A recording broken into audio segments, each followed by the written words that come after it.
Hello, everyone. This lecture is coming from Chapter 1 in Understanding Art, the 11th edition. Today's lecture is very vocab heavy, so I encourage you to have a way to take some notes, write down the words in bold, and make sure that you write down the definitions for them. That's the main note taking suggestion for this lecture. You are expected to know these words and be able to apply them in your assignments as well as for tests and quizzes. The learning objectives for this lecture include using appropriate terminology for describing subject, content, form, and style in art, explain the importance of artistic medium and technique, and define specific terms for types of artistic styles.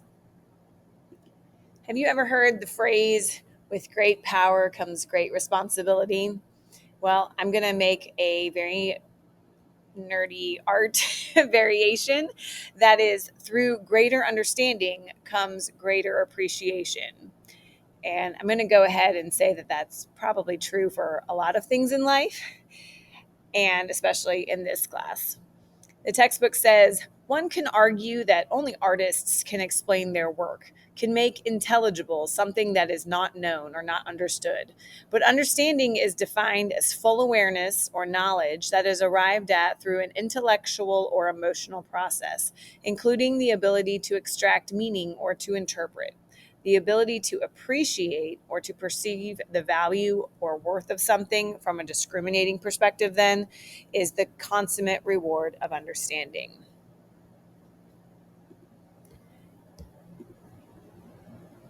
So, the first word that we're going to tackle today is subject matter. And all of these words are just that beginning foundation of being able to look at a work of art and use appropriate vocab to describe what you're seeing. So, subject is the what of a work of art. What is being depicted? People, places, things, themes, processes, events, ideas. Categories of subjects with which artists work are often called genres, such as religious or mythological subjects, historical subjects, portraiture, still life, landscape, and so on. I'm going to show you a few examples of genres of art. So these are essentially categories that you can put subject matter in when it comes to what are we looking at. A portrait is a picture of a person or other living creature. You can do a portrait of a family member. You can do a portrait of your cat. You can't do a portrait of your favorite house plant because that's not a living creature. It's a living thing, but just not a living creature. A self-portrait is an image or a picture of that an artist creates of themselves. And this could be a painting, drawing, photograph, print, something like that, as well as sculpture. So it could be three-dimensional work as well. A landscape is an outdoor scene. And some variations on a landscape would be a cityscape or a seascape. So a cityscape is more of an urban scene, and a seascape is a picture of the ocean. Less land, more water. With the cityscape, it's more buildings, less land. A still life is an arrangement of non-living objects. Maybe there might be, like, I don't know, a vase of flowers or something in there, and you could maybe argue that the flowers are living. But most of the time, a still life is when an artist collects objects, arranges them in a specific way, and then draws them or paints them or takes a photograph of them. And most of the time, the purpose for this is maybe to work on depicting textures, study how the light hits objects, things like that. It's something that the artist himself has composed to then depict through whatever medium they're using. An interior scene is the depiction of the inside of a room. Take a moment and look at the image on the left on your screen and just decide if you think that it might fit into one of those genres that we just went over. So that's a photograph of the Eiffel Tower. And if you were trying to fit it into one of those genres that we mentioned, maybe you could say it's a cityscape because the Eiffel Tower is in Paris, which is a city. But sometimes artwork doesn't always fit neatly into those specific genre titles. So sometimes the subject matter is just what you're looking at. So in this instance, the subject matter of that photograph is the Eiffel Tower. And the image on the right, the Kandinsky painting, this is a painting that has no recognizable subject matter, which we'll discuss when we get into style. But sometimes the subject matter might just be paint on a canvas or shapes, lines, and colors. It may not always fit into those categories, those genres that we just went over. So the next word we're going to discuss is form.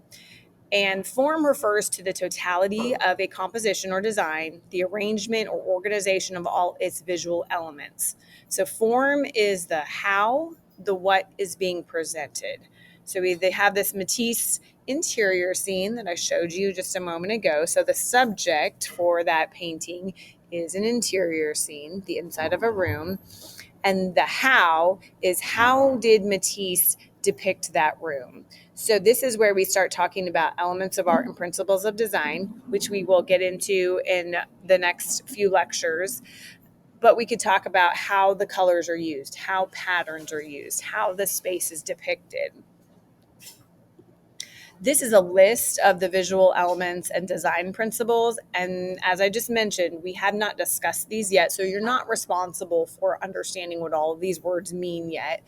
But we will, in the next few lectures in upcoming weeks, get into these, understand what they mean, and how to recognize them in works of art. But that's what the form is understanding how the artist has used those. And content comes close to being the why of a work of art. So the content of a work includes not only its form, but also its subject matter and its underlying meanings or themes. This ties back into last week's lecture about the reasons people make art. So now that we've talked about these three big words, subject, form, and content, let's kind of apply them in an actual work of art. This is Nighthawks by Edward Hopper. And so we can think about subject matter is a diner, maybe a little street scene, some people, elements and composition. That's where we could talk about how color is being used, how the space is being used. And then the content is that underlying or symbolic meaning. So, what is Hopper trying to do in this painting? Remember those reasons that we talked about that people are creating art? So, this one falls into maybe a social or political context or historical context. So, we could go through and through our interpretation discuss how Edward Hopper is using space and color and things like that to create this feeling of isolation, this kind of lonely little scene. So that's what the content is kind of that, okay, how and why and what does it mean? Some works of art can seem to be devoid of content other than the pencil marks or perhaps the swaths of paint that we find on a sheet of paper or on a canvas. But many are filled with levels of content, more of which are perceived by some viewers than by others. The content of a work varies with the amount of information available to the viewer. For example, viewers who are aware of the symbolism of a particular work of art will find more content in it. You're going to get some firsthand experience with this with Jackson Pollock's work this week. And I'm going to have you watch a video about his work. And before you do that, you're going to write down just your initial thoughts and feelings about Jackson Pollock's work. And so hopefully after you watch the video and you have a little bit of more understanding about his work, it might change your level of appreciation. Iconography is the study of symbolic meanings in art. So, symbolism is often a key component to that work's content, like that underlying theme, or what does it mean? Studying iconography, or the symbols and themes in works of art, allows for a more complete understanding of the underlying meanings. And this is the other painting that you're going to be looking at this week, the Arnolfini portrait. I'm going to have you watch a short video about that and then discuss some of the iconography within this painting. Some other vocab words that we need to tackle this week are medium and techniques. The materials and tools that artists use to create a work of art comprise its medium, so what's the art material, and then the artistic techniques are the methods, the specific ways in which mediums are handled, controlled, and applied. I'm putting in a very unique example of this. This is a very different kind of medium for most artists to work with. We typically probably think of artists working with pencil or paint or a sculpture material such as stone or clay or even photography.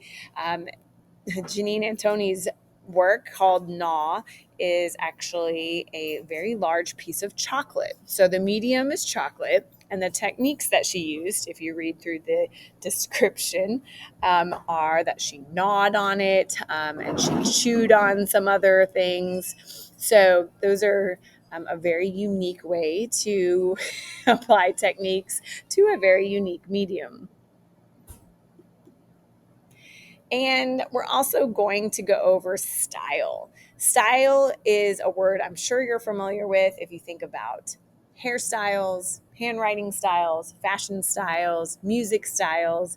Style is a distinctive mode of expression that results from the way in which an artist handles the materials and the elements and principles of art and design. An artist, a group of artists, a period, or a culture can represent a distinctive artistic style.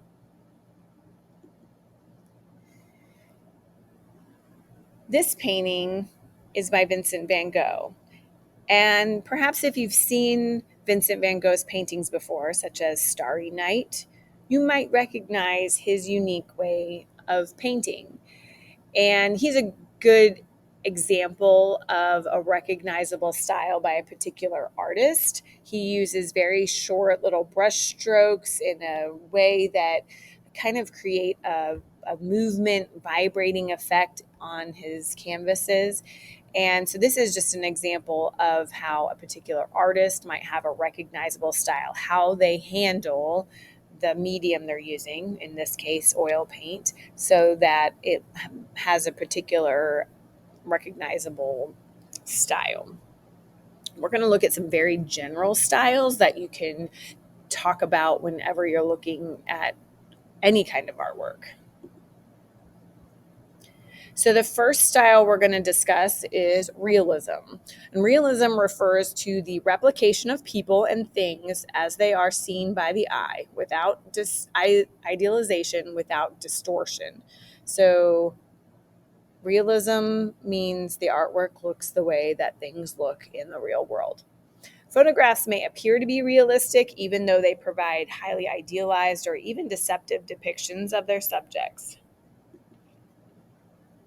One thing I want to make sure I point out is that realism with a capital R refers to a 19th century school of art that was centered in France. So when you are describing a work of art as realistic, make sure that you're using a lowercase r unless it is actually part of the realism school, that 19th century school of art, which we'll get to eventually in our journey through art history.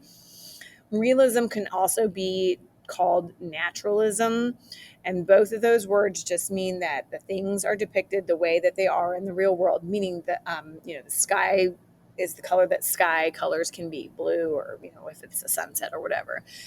Plants look like a natural plant color, things like that. Art that is representational describes forms in the natural world that most people would find recognizable. Realistic art is representational, but so is art that depicts recognizable subject matter, but departs from strict realism. It represents things from the real world, but not always in a realistic way. I'm going to show you two examples. Both of these portraits are representational.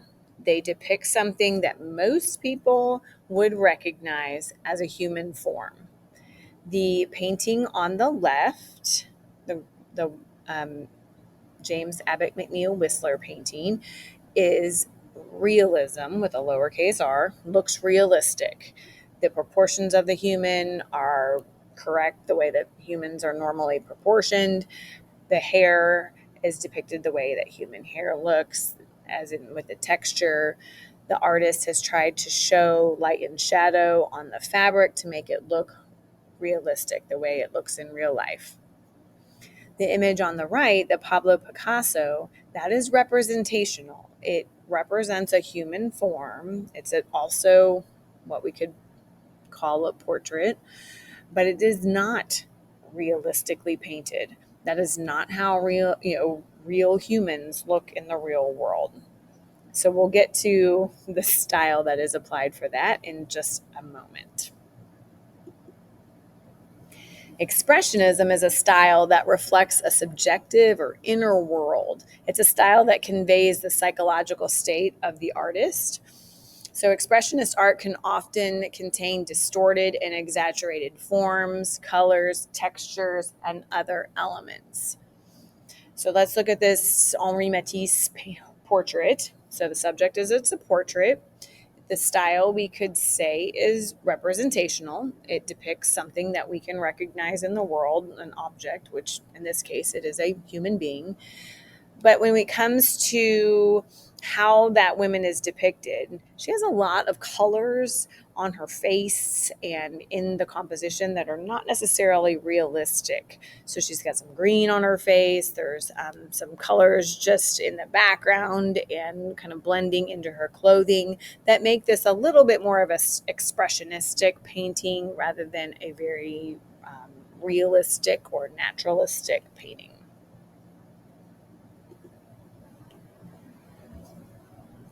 When you see an image like this one, and you can kind of tell what it's supposed to be, but it's not exactly realistic, we call that abstract. Abstract art does not imitate or clearly represent visible reality. It might be a little difficult to discern the subject of an abstract work of art, but typically you can still tell what it is. So we can tell that this is supposed to be a human form, but the artist has almost fractured the space a little bit. A lot of times with abstract art, artists are simplifying forms. They might be leaving out some details. They might be exaggerating things or distorting things. And it's not a matter of ability. So it's not that abstract artists can't paint very realistically. It's a choice, and it has to do with the reasons that they're doing their artwork. And we're going to end our style descriptors with non-objective art. Non-objective art does not begin with objects in the visible world. Non-objective compositions contain visual elements such as line, shape, color, and texture without recognizable subject matter. So non-objective art makes no reference to the natural world. So a good example of this is Jackson Pollock's painting. It's just paint on a canvas. It is not necessarily supposed to represent anything from the natural world that we might be able to recognize. Sometimes we might think we see something in a non-objective work of art, but that's not necessarily what the artist's intent was. That might just be your personal interpretation.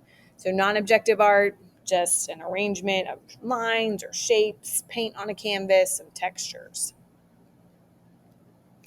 So we're going to look at a little bit of a sliding scale from realistic or naturalism to non-objective. And they're all of these examples are by the same artist. So this is a pencil drawing of a cow. You probably recognized what it was without me having to say it. So this is a representational drawing. So it represents something that we recognize in the real world, and it's fairly realistic. This drawing is by the same artist, and it's moving towards abstraction. Would you have recognized this as a cow if you had not read the title or had not just seen a more realistic drawing by the same artist? Maybe, maybe not. It might just look like an arrangement of shapes to you. So in this case, we're moving towards abstraction, very possibly not objective art. Here is the artist moving into using the medium of paint. Same subject matter. Once again, would you have identified this as a cow if you had just seen it without knowing the title or seeing that original image? Maybe, maybe not. The black and white maybe lend itself a little bit more towards cowness. And finally, here is the full non-objective composition. So in this one, the artist has completely simplified the forms of the cow to the point where you don't even see the cow anymore. It is simply some geometric shapes arranged on a canvas. So when you think about realism, abstract, non-objective, sometimes there are some gray areas. It's kind of on a sliding scale where in some cases, maybe someone would identify it as abstract, maybe someone would identify it as non-objective. And if you can back up your opinion with visual evidence, you're entitled to that opinion. And we're going to look at just a few examples of the same subject matter, but done in different styles. So the theme for the next few slides is couples. So all of them are going to contain couples, but just done in very different styles. So we have Roy Lichtenstein's couple, a man and a woman. It's done in a very cartoony style. So we could put that kind of over in an abstract style, flat, solid colors. And that contrasts with the Henri Toulouse-Lautrec drawing. I guess that's oil on cardboard, so it may oil paint, maybe oil pastel. But the two figures in that composition are done more realistically. We see a little bit more attention to the form, trying to make them look more three-dimensional. We have a little bit more sense of space in that one. These two are a photograph and a sculpture. So we have a Robert Mapplethorpe couple of humans that have been photographed together, very up close. And it's a photograph, so it is done, it's realistic. And that is paired next to The Kiss by Constantin Brancusi, which is a sculpture. So that's a great example of an abstract work of art. The artist has simplified it a lot. You can still tell that it's supposed to be two people embracing, but the artist hasn't included every single detail. We have a little bit of texture for the hair. We see some facial features. We see some like arms embracing each other, but it's very simplified. And I think that's a really great example of recognizing an abstract work of art. You can still tell what it is, but it's been simplified. And our last two that I wanted to show you are a painting by Jackson Pollock and a sculpture by Barbara Hepworth. So these are maybe the furthest stretch for that theme of couples. Would you have recognized on the left-hand side the Jackson Pollock painting? Would you have recognized two figures in that? The title is called Male and Female. So within that, there are two figures depicted. It might be something that, some people might say, yes, I do kind of notice two forms and there are two figures. And the Barbara Hepworth sculpture, it is two forms. You see these two pieces of carved wood, and they're done very non-objectively, doesn't necessarily reference anything from the natural world, but we could still call it a couple.